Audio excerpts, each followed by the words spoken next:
उतारना पड़ेगा।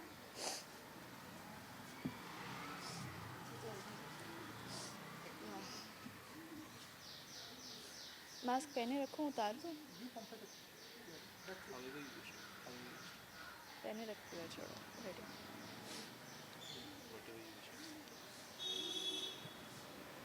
Prayer service थी दिव्या की। हम सब उसी में आए थे एक्चुअली, उसकी मम्मा और भाई को सपोर्ट करने। एंड दिव्या बहुत अच्छी लड़की थी। Sorry,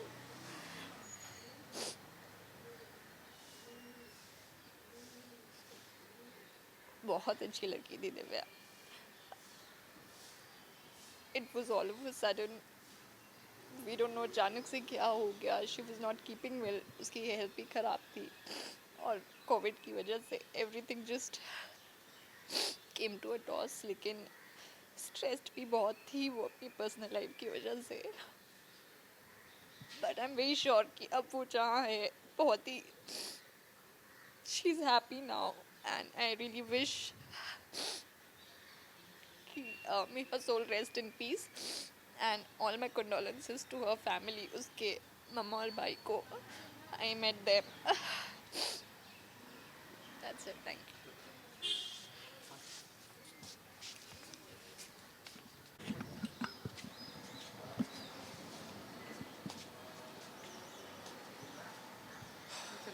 hello. दिव्या मेरी बहन जैसी थी। पहला शो मैंने उसके साथ किया था, प्रीतो। मेरा पहला शो उसके साथ था और पहले दिन से हम बहुत ही अच्छे दोस्त और भाई बहन वाला रिश्ता हो गया था। मेरे पास तब गाड़ी नहीं होती थी, तो उसने मुझसे बोला था कि पवई से तू अंधेरी कैसे आएगा, आजा मेरे साथ बैठ जा, मैं तेरे को ड्रॉप कर देती हूँ। तब से मेरी उसके साथ बहुत अच्छी बॉन्डिंग हो गई थी। वो मुझे बताती थी उसकी लाइफ में क्या चल रहा है, मैं उसे बताता था। धीरे धीरे मैंने भी ग्रोथ करनी शुरू की इंडस्ट्री में। वो बहुत खुश होती थी जब मैं उसे बताता था। वो जब इस घटिया इंसान से शादी हुई उसकी, गगन से, तो मैं उसको बोलता था ये इंसान ठीक नहीं है दिव्या। तो कहती थी मैं प्यार करती हूँ, मैं इसे ठीक कर दूँगी। लेकिन मुझे ये नहीं पता था कि वो इसे इतना मारता था, इतना उसे टॉर्चर करता था। वो इंसान जहाँ भी हो ना, उसे छोड़ना नहीं, उसे मरना ही पड़ेगा, उसे उसे छोड़ना नहीं कहीं। Thank you.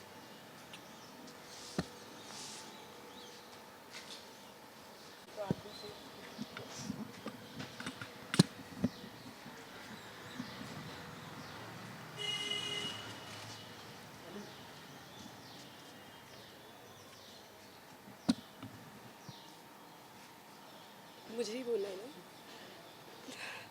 नमस्कार, मैं निशा पारेख और आज दिव्या दीदी से मैंने एक शो किया था उनके साथ में, और हमेशा से उनसे बहनों वाली फीलिंग रहती थी। वो मतलब आज वो मतलब मुझे तो विश्वास ही नहीं हो रहा है कि वो है ही नहीं। बहुत सी चीज़ें उन्होंने मुझसे शेयर की थी, हर बार मैंने उन्हें सब कुछ समझाया और मैं हमेशा उनके साथ में रहती थी कि दीदी आप प्लीज़ अपना डिसीजन चेंज कर लो, बदल जाओ, सब कुछ सही हो जाएगा। लेकिन पता नहीं, कुछ भगवान कुछ अलग ही था। बहुत ज़्यादा अच्छी थी, बहुत ही ज़्यादा। हमेशा सजना संवरना, हमेशा खुश रहती रहती थी, हर टाइम हंसती रहती थी। सेट पे भी हमेशा मस्ती करती थी, कुछ भी बोलो उसको नाराज़ होती थी लेकिन सबको मनाने आ जाती थी हमेशा सेट पे। बहुत मतलब मुझे समझ नहीं आ रहा कि मैं कहाँ ढूंढूं उनको और कैसे। बस यही है कि भगवान उनकी आत्मा को शांति दे। और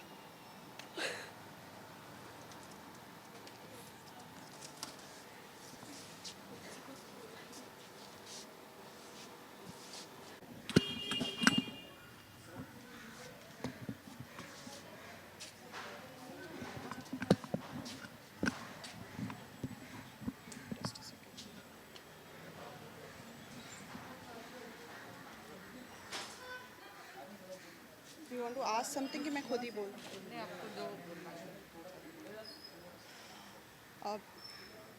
It has been a very painful week for me.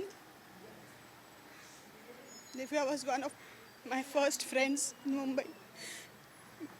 ये रिश्ता से नंदिनी और गुलाबों की जर्नी आप लोगों ने सबने देखी थी, पर ऐसे फिनिश होगी नहीं पता था। वो बहुत ही प्योर सोल थी, सबकी हेल्प करती थी। और जब जब मैं उसके घर गई हूँ, उसको उसको देखा है, कोई ना कोई नए नए पर्सन की हेल्प करती थी, वो शेल्टर देती थी। और ऐसे ऐसी बंदी के साथ इतना बड़ा हादसा नहीं होना चाहिए था। She deserve to live more and I just wish वो जहाँ पर भी है बस पीसफुल रहे और अपने पापा के पास खुश रहे। May our soul rest in peace. Love you, Divya. Thank you.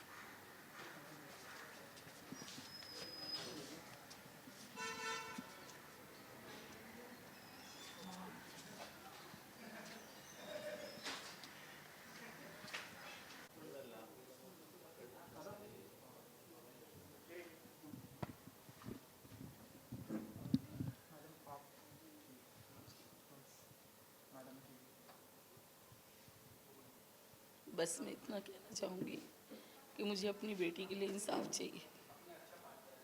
वो बीमारी से नहीं, वो सदमे से गई है। जो उसको टॉर्चर किया गया है वो उससे गई है। मुझे अपनी बेटी के लिए इंसाफ चाहिए बस। देख बात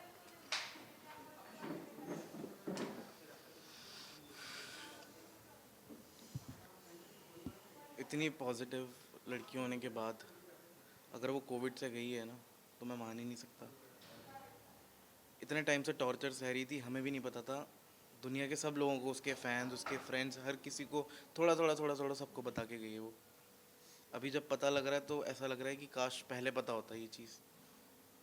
गगन सेठी, रोनित सेठी, गबरू, देहरादून में रहता है। पूरा एड्रेस है मेरा उसके पास। अपने आप को वो बताता है कि मैं बहुत बड़ा क्रिमिनल हूँ, मेरे पास गन है, मेरे पास ये है, मैं तेरे भाई को मरवा दूंगा, मैं तेरे को मार दूंगा जान से। उसने बेल्टों से मारा, धमकी देता है, दिल्ली आके तेरे भाई को मरवा दूंगा, तुझे पता नहीं चलेगा।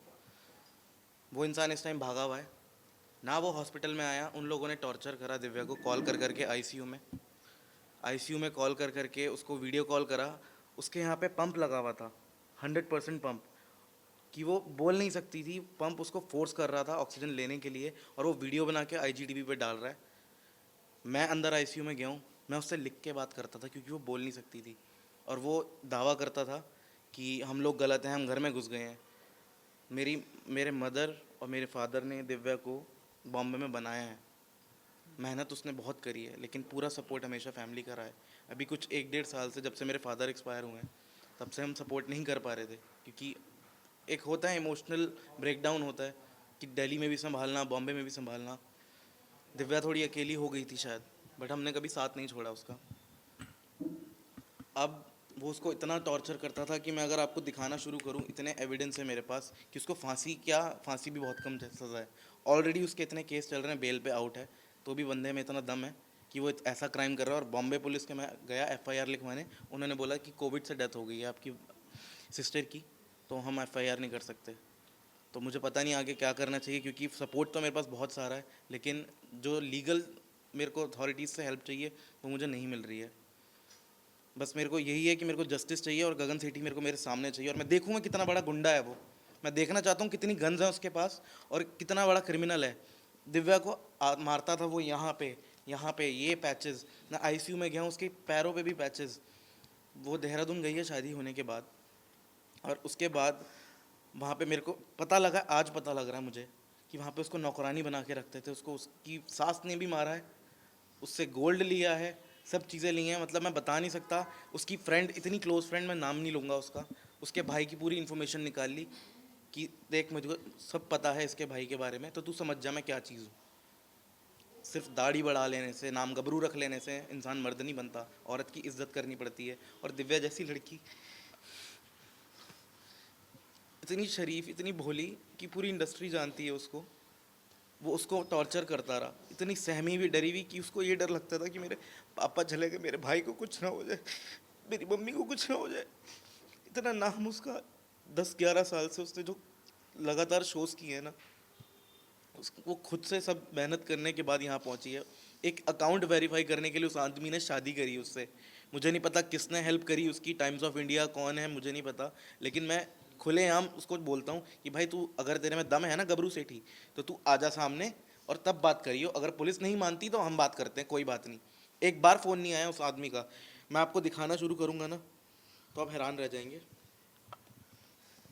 कि वो मारता कैसे था। अभी तक मैंने कुछ आउट नहीं किया है। पहली